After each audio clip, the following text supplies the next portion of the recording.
Oi, gente. Meu nome é Pedro Paulo Barbosa, sou fundador do Virtus e hoje eu tô aqui com o Diego.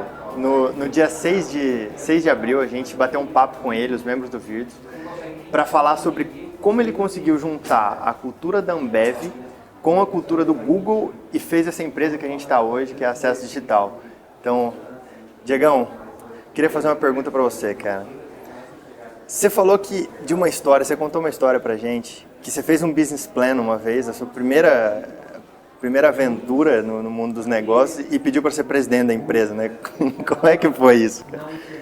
Bom, primeiro agradecer pelo convite de vocês. E essa história, eu acredito que tenha sido um grande divisor de águas, porque no início eu tinha 21 para 22 anos de idade, trabalhava em ambientes de empresas grandes e achava o ambiente muito infeliz, assim. As pessoas não lidavam com naturalidade uma com a outra, estrutura de poder e tal, e eu acabei tendo um sonho naquela época de poder liderar uma empresa e pudesse de alguma forma criar um ambiente que fosse diferente para as pessoas trabalharem, inclusive eu. Só que naquela época eu era consultor de uma empresa média, que tinha como sócios 3 japoneses e um português, que acabou virando meu sócio depois. E eu falei, putz, se eu tô aqui, então vou realizar meu sonho aqui. Eu lembro que eu fiquei quase 4 meses lendo vários livros sobre business plan e tal.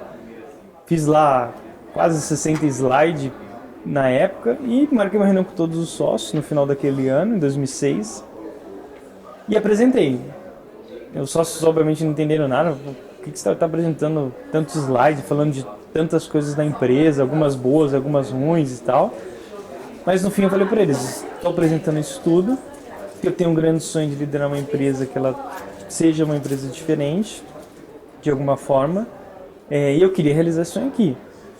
E foi muito bizarro, porque obviamente com 20 e poucos anos de idade, japoneses, até com uma cultura bem conservadora, me olharam e, com aquela cara de paisagem, e eu disse, se vocês não responderem ainda até o final do mês, eu estou entendendo como não. E no fim acabaram nem respondendo, obviamente. Mas serviu muito de motivação para eu dar um start inicial. Meu sonho não era empreender, era liderar uma empresa que fosse diferente, e eu percebi que o empreender seria o caminho mais rápido.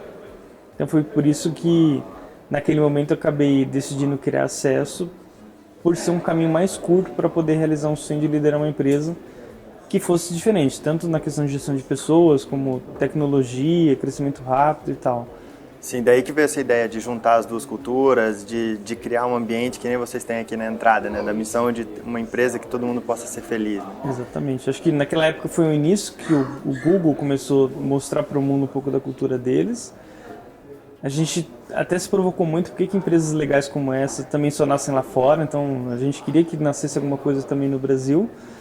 E obviamente com uma cultura que eu particularmente admiro muito, muito orientada a resultado, metas, que é um pouco do estilo da Ambev. Então a gente pegou essas duas culturas e de alguma forma criando a nossa própria, que olha muito para as pessoas, para a transformação da vida do indivíduo, e também uma cobrança muito forte pelo resultado, um pragmatismo muito grande nesse sentido, né? Sim, como resultado é uma das empresas que mais cresce no Brasil e é uma das melhores para se trabalhar. Como resultado, a gente, semana passada, inclusive, a gente foi eleita como a melhor da América Latina, então foi uma surpresa muito boa, a gente já era a melhor brasileira, então recebemos lá em primeiro lugar da América Latina, e dos últimos 4 anos a gente é a única que ficou entre as 25 que mais crescem consecutivamente. Então acho que de uma certa forma a gente conseguiu praticar o crescimento rápido, mas junto com isso um ambiente que realmente fosse um diferencial para as pessoas que trabalham aqui, né? Entendi. Você disse também que o pulo do gato ali da Acesso no comecinho, quando vocês ainda estavam capengando de conseguir vender o produto, foi identificar o motivo da compra, né? Como que você usou esse termo lá? Eu não lembro direito, mas a razão da pessoa comprar, né? Que é um motoboy para contador. Sim. Como é que foi? O que a gente percebeu na época, e eu acho que ainda existe muito. Eu acho que o mercado de tecnologia precisa se reciclar, porque muitas vezes a empresa de tecnologia vende a tecnologia. E eu acho que quem está comprando hoje em dia não é mais só o cara de tecnologia, é o cara que tem um problema, que tem a dor e tal.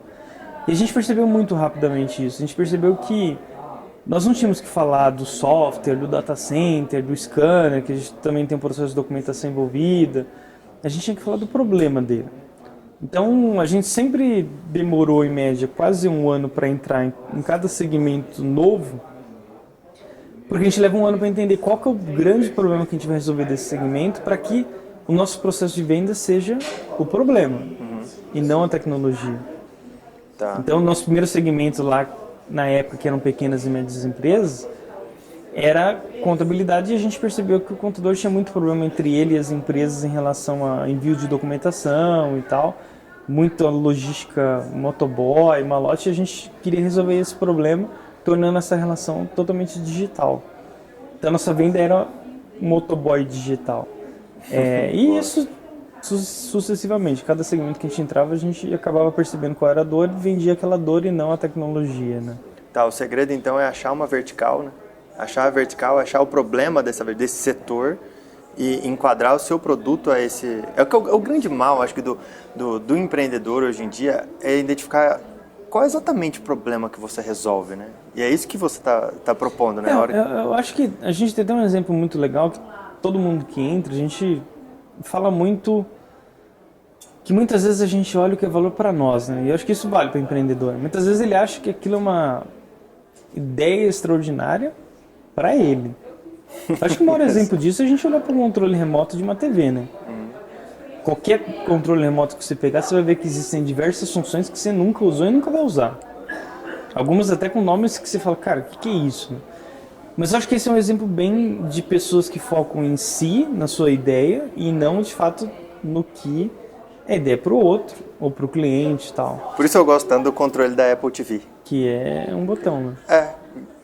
Que só tem um negocinho e 2 botões. Exatamente. Então acho que esse é o maior exemplo que toda vez que você empreender olhando para si, você vai criar uma função no controle remoto. Toda vez que você olhar para o cliente ou para quem vai consumir o seu produto ou serviço, você vai fazer que nem a Apple. E obviamente está comprovado o sucesso da Apple nesse sentido, né? Sim. Então acho que é um pouco disso que a gente também faz, assim, não querendo inovar ou ter ideias aqui dentro do acesso, sim olhando para o externo. Muito E para bom. quem está começando agora no empreendimento, piorou, né? Porque se depende daquela ideia, se aquela ideia for só do empreendedor... Você falou também do problema da crise, né? Que a gente está enfrentando uma crise hoje em dia, mas se você ficar olhando para a crise toda hora, você vai ficar se encolhendo e não agindo proativamente e enfrentando essa crise, né? Queria que você falasse um pouquinho disso também, assim, que hora que é o momento da gente pegar e chutar as portas com os 2 pés? Né? Bom, acho que tem uma crise... Eu percebo que psicologicamente a maioria das empresas se sentem muito acuadas. Consequentemente, quando vem muita pressão, redução de vendas, eu acho que acaba existindo um olhar muito interno, no sentido onde eu reduzo, onde eu corto e tal. Acho que isso é muito relevante ser feito, acho que não só em crise, mas em qualquer momento que a empresa vive. Mas acredito muito que quem tiver um olhar de aproveitar esse momento e ser ativo a ele, e não se sentir acuado, não tenho dúvida que vai sair lá na frente muito mais fortalecido e até mesmo, em alguns casos, com muito mais mercado. Então acho que é você perceber sim que está rolando um grande problema, mas não ficar acuado a ele. Eu acho que a reação muitas vezes é você só olhar para o seu umbigo, o que você tem que fazer e acabou. Eu acho que, no nosso caso, a gente está apostando firmemente que nós temos que ser ativo.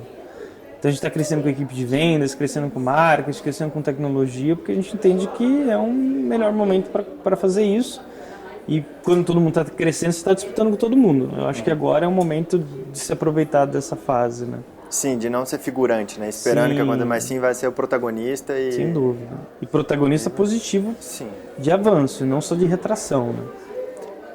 Queria te fazer uma pergunta muito pessoal agora. Eu sei que o seu propósito, tá, é fazer as pessoas felizes e trabalhar com pessoas felizes. Qual é o seu grande sonho? Então, nessa jornada de fazer as pessoas felizes, eu percebi que a nossa raiz como brasileiros é muito ruim em alguns aspectos. Tem outras coisas muito boas, mas eu acho que a nossa criação, na maioria dos casos, foi feita para as pessoas não acreditarem tanto nelas, Concordo. não acreditar que você pode fazer coisas para o mundo. Então acho que a gente vem mexendo com coisas profundas nas pessoas para mudar um pouco dessas crenças. E eu acho que para a gente consolidar isso e realmente ter um grande impacto no Brasil, meu grande sonho é levar a ser uma das maiores empresas de tecnologia do mundo. Se você ver para as maiores empresas de tecnologia do mundo, ou são americanas, ou são europeias, com exceção ainda. Acho que se acesso um dia conseguir chegar lá, eu acho que a gente vai ser um dos maiores exemplos para o país que é possível sim você mudar um pouco dessa crença e ir além pensando no mundo. Então acho que meu maior sonho é ser um dos maiores exemplos de mudança de paradigma em relação às crenças que a gente tem, né?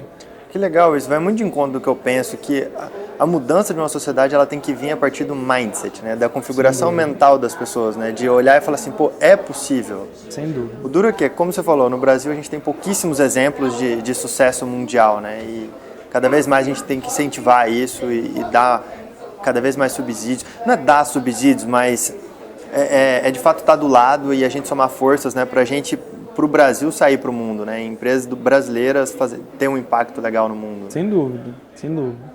Até recentemente tive uma oportunidade de conversar com o ministro Mangabeira Unger, que é um ministro da Dilma.